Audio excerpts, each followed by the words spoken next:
Hello दोस्तों। अगर आप भी पॉकेट नॉवल पर नॉवल लिखते हैं और आपके नॉवल पर रीडर्स नहीं आ रहा है तो आपको फायदा नहीं होगा, क्योंकि दोस्तों WBP प्रोग्राम में सेलेक्ट होने के लिए सबसे जरूरी चीज है वो है रीडर्स। अगर रीडर्स नहीं आएंगे तो आप WBP प्रोग्राम में सेलेक्ट नहीं हो पाइएगा, पैसा नहीं कमा पाइएगा। तो मैं आपको बताने वाला हूँ कि किस तरह आप WBP प्रोग्राम में सेलेक्ट हो सकते हैं और अपने नॉवल के हर चैप्टर पर बराबर से रीडर्स ला सकते हैं। तो वीडियो के साथ बने रहिएगा। वीडियो में ज्यादा लंबा नहीं करूंगा, छोटा ही वीडियो बनाऊंगा। अलग अलग वीडियो में अलग अलग टिप्स दूंगा आपको, इसलिए हमारे चैनल को सब्सक्राइब कर लीजिएगा। ठीक है दोस्तों, मैं भी पॉकेट नॉवल पर रीडर्स नॉवल लिखता हूँ और मेरे हर नॉवल के हर चैप्टर में बहुत ही अच्छा रीडर्स मुझे मिलता है और रिव्यू भी बहुत ही अच्छा आती है। ठीक है दोस्तों, तो आपको सबसे पहला तरीका ये है। आपको WBP प्रोग्राम में सेलेक्ट ना होने का सबसे बड़ा रीजन क्या है? सबसे बड़ा रीजन ये है कि हमारे नॉवल पर एंगेजमेंट नहीं है। हमें क्या करना होगा, अपना एंगेजमेंट बढ़ाना होगा। तो एंगेजमेंट जैसे दोस्तों, एंगेजमेंट क्या होगा ये मैं आपको बता देता हूँ। अगर आपका पहला चैप्टर में 500 व्यू है और दूसरा चैप्टर में अगर आपका 300 से 250 व्यू आ गया तो आपकी एंगेजमेंट गिर गया। एंगेजमेंट गिर गया यानी आप पॉकेट नॉवेल से बाहर। ठीक है दोस्तों, अगर आपका एंगेजमेंट बराबर है, यानी एक चैप्टर में 500 व्यू है तो दूसरा चैप्टर में 400 व्यू है, तीसरा चैप्टर में फिर 450 व्यू है, तो दोस्तों ये थोड़ा मोड़ा चल सकता है, लेकिन ऐसा भी नहीं होना चाहिए। ठीक है, आपको कोशिश करना है कि आपको हर चैप्टर पर बराबर से रीडर्स हो।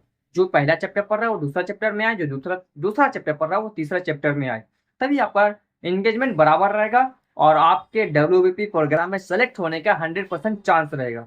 ठीक है, तो ये हो गया एंगेजमेंट के बारे में। अब हम बात करते हैं कि हमारे नॉवल पर रीडर्स नहीं आते तो हम रीडर्स कैसे बढ़ाएं।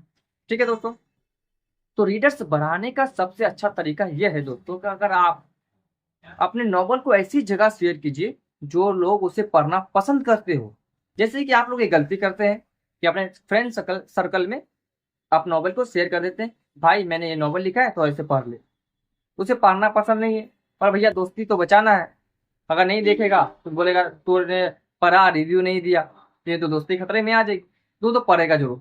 वो पहला चैप्टर पढ़ेगा, पढ़ेगा नहीं, सिर्फ क्लिक करेगा, रिव्यू मारेगा, भागेगा वहां से। ठीक है दोस्तों, तो इससे क्या होगा, आपके तो पहला चैप्टर पे रीडर्स मिल जाएंगे। वैलिड रिजल्ट भले ही ना मिले, रिजल्ट मिलेंगे, लेकिन क्या होगा, वो दूसरा चैप्टर, तीसरा चैप्टर, चौथा चैप्टर आप जो 10 दिन के बाद जो चैप्टर पब्लिश कीजिएगा वो नहीं पढ़ेगा वो। इससे क्या होगा, आपका एंगेजमेंट गिर जाएगा। तो आपको करना क्या है, अपने अपने नॉवल को ऐसी जगह शेयर करना है जहां लोग उसे पढ़ना पसंद करते हो, और उसी बारे में बताऊंगा मैं आपको। पहले आपको फ्रेंड सर्कल को मैं क्लियर कर देता हूँ, उसके बाद मैं बताऊंगा कि आप अपने नॉवल को कहाँ शेयर कीजिएगा। अगर आपके फ्रेंड सर्कल में, पूरे सर्कल में 10 लोग हो, 10 दोस्त है आपके, तो 10 में से अगर 2 से 3 लोग भी उसे नॉवल पढ़ना पसंद है, कहानियां पढ़ना पसंद है, तो उन 3 को खोजिए आप। ठीक है, सबसे पूछिए और उन तीनों को शेयर कीजिए, उन 7 को जाने दीजिए। ठीक है, वो तीनों को खोजिए, वो तीनों को दीजिए, वो हर हर चैप्टर जो पढ़ सके आप। ठीक है दोस्तों, अब मैं आपको बताता हूँ कि आपको नॉवल शेयर कहाँ करना है।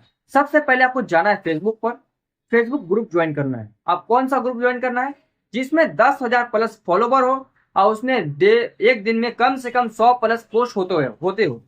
ठीक है दोस्तों, 100 प्लस पोस्ट अगर नहीं भी होते हो तो उसमें देखिए कि आप उसमें जो ग्रुप में घुसिएगा, देखिए वीडियो में व्यू कैसा आ रहा है, उसमें रीडर पढ़ रहे हैं, उसमें कमेंट लाइक आ रहा है कि नहीं आ रहा है। ऐसे ग्रुप को आप कम से कम 20 ग्रुप को ज्वाइन करना है। उस 20 ग्रुप में आपको अपने नॉवल को शेयर करना है। उसमें आपको मैं बताता हूँ उसके फायदे, 3 फायदे है उसके। पहला, तो आपके नॉवल में रीडर्स आएंगे। दूसरा, अगर एक चैप्टर में, अगर जैसे कि एक आपने शेयर किया, वहां से अगर 100 लोग भी आपके नॉवल पर आते हैं और उस 50 लोगों को भी पसंद आ जाता है आपका नॉवल आपको 50 लोगों को पसंद आ जाता है, आपकी स्टोरी 50 लोगों को पसंद आ जाती है, तो 50 लोग आपको हर चैप्टर को पढ़ेंगे। हाँ, तो हो गया ना दोस्तों, एंगेजमेंट बराबर। अगर 50 लोग हर चैप्टर को पढ़ रहे हैं तो दोस्तों एक दिन में अगर आपको 50 रीडर्स मिलेंगे, वो भी वैलिड रीडर्स। और इसी तरह दोस्तों आपको और भी ग्रुप्स को ज्वाइन करना है और वहां पर आपके अपने नॉवल को शेयर करना है। ठीक है दोस्तों, और सबसे बड़ी प्रॉब्लम यह है कि आपको क्लिक बेट नहीं करना है, यानी जो आपका नॉवल है वही आपको फेसबुक में पोस्ट करना है, अपने नॉवल के बारे में बताना है। ठीक है दोस्तों, हाँ, दूसरी तरीका ये है दोस्तों कि हमें अपने चैप्टर को सुधारना होगा। ठीक है, हम तो नॉवल लिख देते हैं लेकिन हम टाइटल पर ध्यान नहीं देते दोस्तों। टाइटल बहुत ही ज्यादा जरूरी है। ठीक है, अगर हम टाइटल इंटरेस्टिंग लिखेंगे, टाइटल में ऐसा लिखना है कि आदमी पढ़ने के साथ ही उस पर क्लिक करने पर मजबूर हो जाए। समझे दोस्तों, टाइटल ऐसा लिखना है उसको पढ़ने पर मजबूर हो जाए, उसे क्लिक करना ही पड़े, हमें ऐसा टाइटल लिखना है। तो आपको पहले चैप्टर चैप्टर अंदर में पढ़ने लायक हो, लेकिन टाइटल इंटरेस्टिंग होना चाहिए। टाइटल पढ़ने के बाद आपने उसमें क्लिक करने का मजबूर हो जाना चाहिए। इसलिए आपको ध्यान देना है टाइटल पर। टाइटल आप कैसे निकालिएगा, टाइटल निकालना बहुत ही आसान है दोस्तों।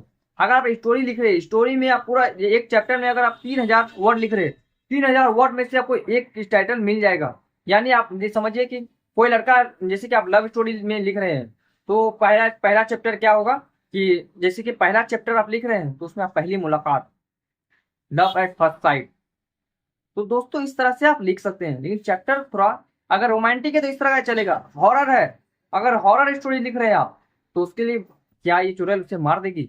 जैसे कि आप इंटरेस्टिंग इंटरेस्टिंग कैसे खोजिएगा? अगर आप हॉरर स्टोरी लिख रहे हैं तो जैसे कि हॉरर स्टोरी में क्या होगा कि एक समझिए एक राजा है, उसके हवेली में एक चुड़ैल रहती है। ठीक है, एक राजा है, उसके हवेली में एक चुड़ैल रहती है। तो इसका टाइटल क्या होगा? क्या उस हवेली में वाकई चुड़ैल है या कोई अफवाह है? ये क्या हो गया? सस्पेंस वाला टाइटल हो गया। इसमें आपको करना क्या है, इसी तरह का टाइटल आपको हॉरर स्टोरी में के लिए हो गया। इसी के आपके आप किस कैटेगरी में लिख रहे हैं उस वो खोज के आपको अपने नॉवल पर हर चैप्टर में इंटरेस्टिंग टाइटल लिखना है। और दोस्तों आप नॉवल के अंदर क्या करना है, चैप्टर के अंदर क्या करना है, चैप्टर के अंदर आपको सस्पेंस बनाए रखना है। यानी आपको नॉवल भले ही चैप्टर 3000 वर्ड में खत्म हो रहा है, लेकिन दोस्तों ये चैप्टर आगे भी पढ़वाना है। तो चैप्टर का में करना क्या होगा, अंतिम में 100, अगर आप 3000 वर्ड लिख रहे हैं तो 2900 वर्ड आपको नॉवल का लिखना है, यानी जो आपका कहानी है, और 100 वर्ड आपको वो अगले अगले चैप्टर में क्या होने वाला है वो बताना है। ठीक है दोस्तों, इससे क्या होगा कि आपका एंगेजमेंट बढ़ेगा, जो पहला चैप्टर पढ़ रहा है वो दूसरा चैप्टर भी जरूर पढ़ेगा। ठीक है, और दोस्तों मैं आने वाले वीडियो में आपको बताऊंगा कि किस तरह आप और भी ज्यादा रीडर्स पा सकते हैं या WBP प्रोग्राम में सेलेक्ट होने के लिए और क्या क्या चाहिए, मैं बारीकी से बताने वाला हूँ। अगर आप लोगों को वीडियो अच्छी लगी हो तो कमेंट कर दीजिएगा दोस्तों। और अगर कोई भी आपको प्रॉब्लम है, कुछ भी पूछना है, तो आप मुझे कमेंट कर सकते हैं, मैं हर कमेंट का जवाब जरूर दूंगा। हमें चैनल को सब्सक्राइब कर लीजिए दोस्तों। मैं भी पॉकेट नॉवल पर स्टोरी लिख रहा हूँ, मैं 2-3 नॉवल लिखा हूँ, एक अप्रूव भी हो गया है, 2 पेंडिंग में है, और एक अभी अभी स्टार्ट किया है मैंने। कुछ काम है, इसी वजह से मैं अपने डेली पोस्ट नहीं कर पाता हूँ। अभी 10-15 दिन से मैं पब्लिश भी चैप्टर भी पब्लिश नहीं कर पा रहा हूँ कि मैं तो इसी काम में फंस गया हूँ, इसीलिए इसी वजह से। तो आप हमें चैनल को सब्सक्राइब कर लीजिएगा, मैं इसी तरह का वीडियो को लाते रहूँगा। और दोस्तों मैं ये लिख को दूंगा, अगर आप हमारी वीडियो को देखते हैं, अगर मेरे वीडियो के मुताबिक आप चलते हैं, तो आप WBP प्रोग्राम में सेलेक्ट हो सकते हैं, पॉकेट नॉवेल से पैसा कमा सकते हैं। तो मिलते हैं नेक्स्ट वीडियो में। इसी तरह का वीडियो देखते रहिएगा, हमारे चैनल को सब्सक्राइब कर लीजिए। तो आते हैं इसी तरह के नए अपडेट के साथ।